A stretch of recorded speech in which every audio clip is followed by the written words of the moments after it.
মানুষটা যেহেতু শাকিব খান, এখানে শত্রু মিত্র বলে কোনো কথা নাই। দেখেন, থাম্বনেলে যে ছবিটা দেখেছেন, এই ছবিটা এখন আমি আপনাদের জন্য স্ক্রিনে বড় করে দিচ্ছি। এবার খেয়াল করেন, এখানে শাকিব খান, রায়হান রাফি, দর্শনা বণিক এবং কলকাতার সৌরভ নামে একজন অভিনেতা। আমি পার্টিকুলারলি এই ভিডিওতে তাকে নিয়েই বেশি কথা বলবো, এরপর থাকছে দর্শনা বণিককে নিয়ে। চলেন শুরুতে আমরা এই সৌরভকে নিয়ে কথা বলি। ভিউয়ার্স, আপনারা নিশ্চয়ই যারা সাকিবিয়ান আছেন একটি বিষয় খেয়াল করেছেন, তুফান সিনেমা মুক্তির আগে ওপার বাংলার সুপারস্টার জিতের বুমেরাং নামক একটি সিনেমা মুক্তি পায়। সেই সিনেমার প্রচারণার অংশ হিসেবে কলকাতার একজন স্থানীয় ইউটিউবার জিতকে প্রশ্ন করেছিলেন। খেয়াল করবেন, ওখানে জিত, রুক্মিণী এবং এই সৌরভ ছিলেন। ওপার বাংলার একজন ইউটিউবার জিতকে প্রশ্ন করেছিলেন, আগামীতে তুফান সিনেমা ভারতে মুক্তি পাচ্ছে, কলকাতায় মুক্তি পাচ্ছে, এই বিষয়টিকে কি আপনি থ্রেট হিসেবে দেখেন? তখন জিত বলেছিল বাজার খোলা আছে। যাক, তার এই স্বভাবসুলভ ভঙ্গিতে তিনি বলেছেন, তার কথায় আমি তেমন কিছু মনে করিনি, তিনি তার মতো করে বলেছেন। কিন্তু পাশে থাকা এই সৌরভ নামে ছেলেটি এমনভাবে খিলখিলিয়ে হাসতেছিল, এমনভাবে শাকিব খানকে তাচ্ছিল্য করতেছিল, যা সত্যিকার অর্থেই রাগ ওঠার মতো। পাশাপাশি রুক্মিণী, তারও হাসি, ভাইরে ভাই, শাকিব খান মনে হচ্ছে উগান্ডার কেউ, মনে হচ্ছে ভিন্ন গ্রহের বিলুপ্ত কোনো প্রাণী, যার নাম শোনার পর তাদের খিলখিলিয়ে হাসতে ইচ্ছে করতেছে। এমনভাবে তারা হেসেছে, এমনভাবে তারা অপমান করেছে, যা সত্যিকার অর্থে একজন সাকিবিয়ান হিসেবে, শাকিব খানের শুভাকাঙ্ক্ষী হিসেবে কোনোভাবেই মেনে নেওয়ার মতো না। তো যাই হোক, সেই ঘটনা চলে গেছে, এরপর বেশ কিছুদিন কেটেও গেছে। আজকে হঠাৎ করে দেখলাম কলকাতায় তুফান সিনেমার স্পেশাল প্রিমিয়ার শো চলতেছে। সেই প্রিমিয়ার শোতে ইনভাইট হয়েছেন এই সৌরভ, এবং যখনই শাকিব খানকে তিনি কাছে পেয়েছেন, ঠিকই শাকিব খানের কাছে চলে এসেছেন। শুরুতে যেমনটা বলতেছিলাম, শত্রু মিত্র বলে কোনো কথা নাই, শাকিব খানকে কাছে পেলেই কাছে যেতে ইচ্ছে করে। তো যাই হোক, আশা করি সৌরভ আপনি আপনার দৃষ্টিভঙ্গি বদলাবেন, কিভাবে মানুষকে সম্মান দিতে হয়, কিভাবে বড় তারকা, সিনিয়র একজন তারকার নাম শুনলে তাকে সম্মান জানাতে হয়, এ বিষয়টি নিশ্চয়ই আপনি নিজের মধ্যে ধারণ করবেন এবং সবাইকে সম্মান করবেন। আপনার প্রতি আমার এরকম একটি আহ্বান রইল।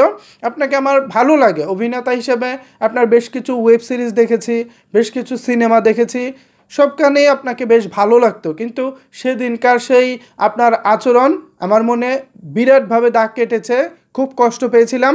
আজকে যখন আপনাকে শাকিব খানের পাশে দেখলাম, তখন সেই কষ্টের কথাটা আসলে মনে পড়ে গেল এবং মাথায় ঘুরতেছিল যে এই শাকিব খান, যাকে দেখলে শত্রু বলেন মিত্র বলেন সবাই কাছে আসতে চায়। যাই হোক, তো সৌরভ ভাই বা সৌরভ, আপনার নাম পুরোটা আমি জানি না, তো আপনার প্রতি আমার অনুরোধ রইল, যে কোনো ইন্ডাস্ট্রির তারকাই হোক, সেটা হোক আপনার ইন্ডাস্ট্রির বা বাইরের ইন্ডাস্ট্রির, সবাইকে তার যথাযথ সম্মানটা দিবেন, এই আশা রাখি। তো এবার আসেন আমরা দর্শনা বণিককে নিয়ে কথা বলি।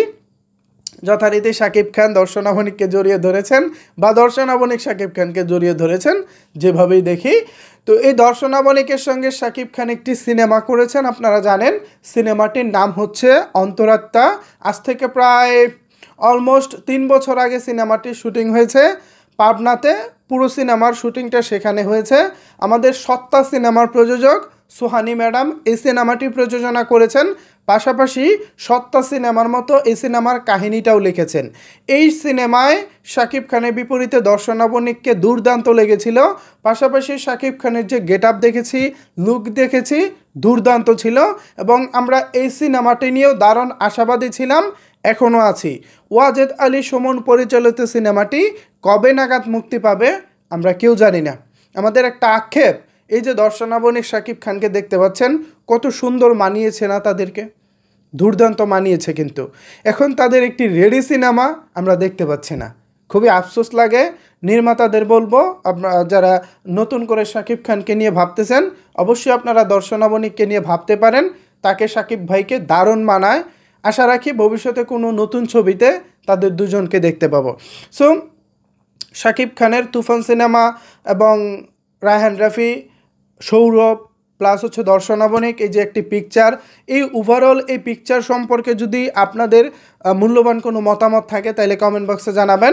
পাশাপাশি আমি এও বলতে চাই, আজকে কলকাতায় শাকিব ভাই তুফান সিনেমার জন্য সংবাদ সম্মেলনে অংশ নিয়েছেন।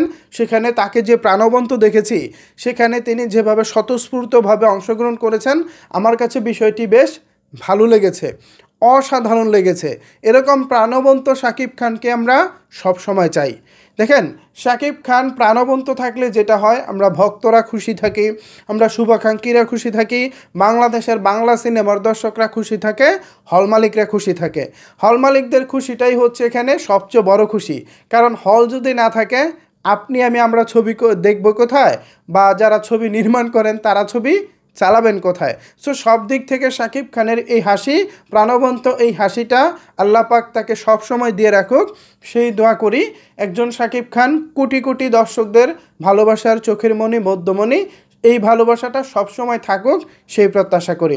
সো শাকিবিয়ানরা যেভাবে আসলে শাকিব খান শত্রু বলেন, মিত্র বলেন,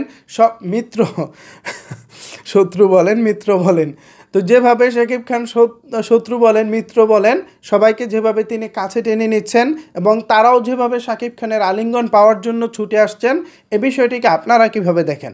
আমি নিশ্চিতভাবে বলতে পারি এ বিষয়টিকে আপনারাও ভালোভাবেই দেখছেন। কারণ শাকিব খানের ভক্তরা সব বিষয়কেই পজিটিভভাবে দেখে, তারা কখনোই কোনো কিছুকে নেগেটিভভাবে দেখে না। তবে বিপরীত দিক থেকে, মানে শাকিব খানের বিরোধী পক্ষ থেকে যদি কোনো প্রকার কোনো আঘাত করার মতো কোনো কিছু আসে, তাহলে সেটা কিন্তু আবার সাকিবিয়ানরা ভুলে না। যেমন এই সৌরভকে নিয়ে ভিডিও শুরুতে কিছু কথা বলেছি। সো আশা করি সৌরভ ভাই বা দাদা, আপনাকে নিয়ে আমার এভাবে কথা বলতে হবে কখনো ভাবিনি। কারণ আপনাকে আমি অনেক অনেক পছন্দ করি অ্যাজ এ অভিনেতা হিসেবে। আপনি যখন ফানি সিনগুলো করেন, ফানি ক্যারেক্টারের চরিত্রে কাজ করেন, তখন আমার খুবই ভালো লাগে, খুবই হাসতে ইচ্ছে করে। সো সেই হাসির জায়গাটায়, সেই সম্মানের জায়গাটায় থাকবেন, সেই প্রত্যাশা করি। অ্যান্ড হচ্ছে কলকাতার সাকিবিয়ানদের উদ্দেশ্যে কিছু বলতে চাই। আপনারা যারা কলকাতার সাকিবিয়ান আছেন অথবা ভালো সিনেমা দেখেন, এখানে আপনারা কখনো কারো পক্ষ নেন না। যে কোনো নায়ক আসুক, যে কোনো দেশের সিনেমা আসুক, আপনারা সবসময় ভালো সিনেমার পক্ষে থাকেন। আপনাদের জন্য কিন্তু তুফান একটি দারুণ সিনেমা। সত্যিকার অর্থে এমন সিনেমা বাংলাতে খুব একটা হয় না বললেই চলে। আপনারা যদি সাপোর্ট করেন, তাহলে কলকাতার যারা প্রযোজক রয়েছেন তারা যেমন উৎসাহী হবেন, পাশাপাশি আমাদের এখানের যে ডিরেক্টর রয়েছেন, প্রডিউসার রয়েছেন, তারাও অনেক অনেক বেশি উৎসাহী হবেন। সো সেই জায়গা থেকে আমি মনে করি আপনাদের কলকাতার দর্শকদের এই তুফানের প্রতি ভালোবাসা দিতেই হবে, এবং দিলে আপনাদের জন্য ভালো। ভবিষ্যতে আপনারা ভালো ভালো ছবি বাংলা দেখতে পারবেন। অন্যান্য ইন্ডাস্ট্রির তারকারা এসে আপনাদের স্টেটে দাপট দেখাবে, সেটা নিশ্চয়ই ভালো হবে না। একজন বাংলা স্টার বাংলাতে গিয়ে দাপট দেখাক, আমরা সেটাই চাই। এটা হচ্ছে আমার পার্সোনাল মতামত। সো ভিউয়ার্স, ওভারঅল এ বিষয়ে যদি আপনাদের কোনো কিছু বলার থাকে, তাহলে অবশ্যই সেটি নিচের কমেন্ট বক্সে জানাতে পারেন। ধন্যবাদ সবাইকে সম্পূর্ণ ভিডিওটি দেখার জন্য।